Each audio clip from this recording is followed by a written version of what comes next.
Hey guys, today I'm going to show you how I make oxtails and gravy. So let's get over here. I'm going to show you our ingredients. Okay, these are the oxtails.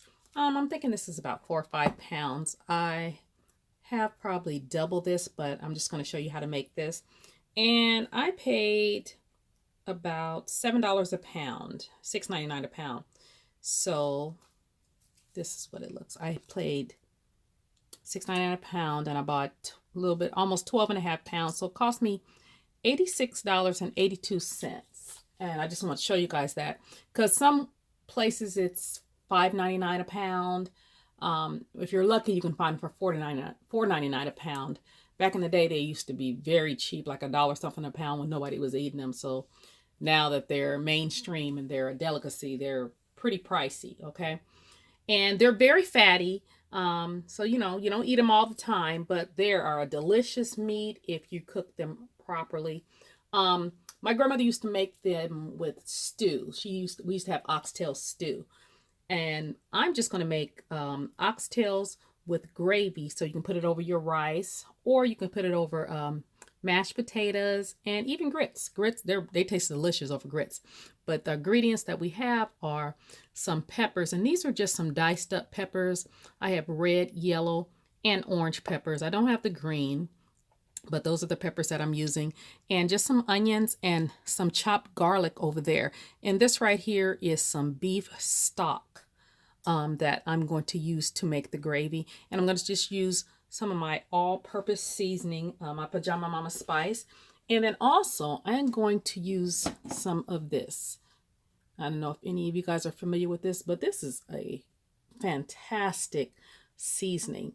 So let's get this pan hot. I'm going to brown them first in a little grapeseed oil. So you can use grapeseed oil, canola oil, olive oil, any oil you have.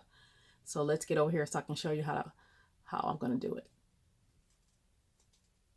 Okay, so I have my pan over there heating up, and I have added the oil to the pan, and I'm just going to put a generous amount of seasoning on these oxtails.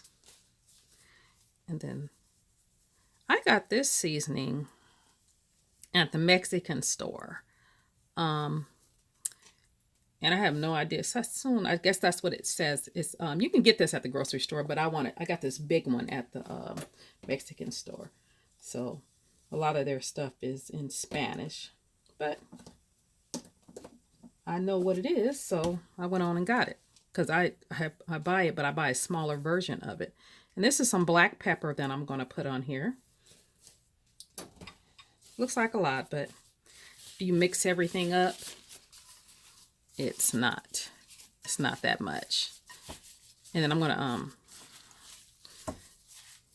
just try to coat this with all the seasoning, and then I'm gonna put some flour on there. Now you don't have to put the flour on there, and you don't have to brown it. A lot of people just throw them in the oven and braise it that way. I like to put some brown on it to give it a little bit more flavor. And when you put the flour, because I'm gonna put flour in the pan also, but when you put it on the oxtails, it makes a thicker gravy and a better gravy to me. So, okay, I got that all mixed up pretty good, and I just dusted it lightly with some flour. And now I'm going to brown on all sides. So you just add your oxtails. Let me get you a better angle. Okay, so you're just going to add your oxtails to your pan, and you're just going to brown on all sides. And that shouldn't take that long, probably about 10 minutes. So when I come back, they'll be browned. Okay, guys, I have browned them, the oxtails on each side. And then now we're going to put them in a pan to finish them off in the oven.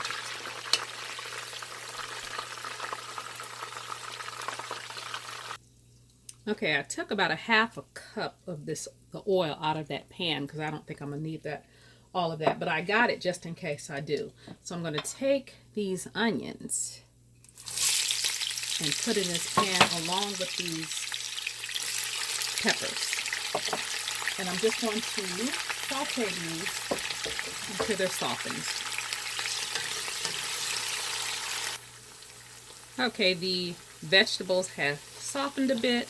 I'm going to add some flour.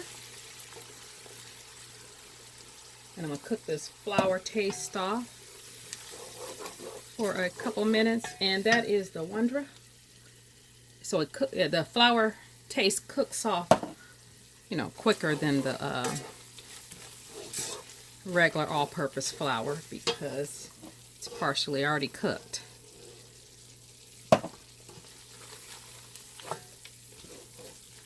You know what, guys, I had forgot to add the garlic, but I can still add it at this point.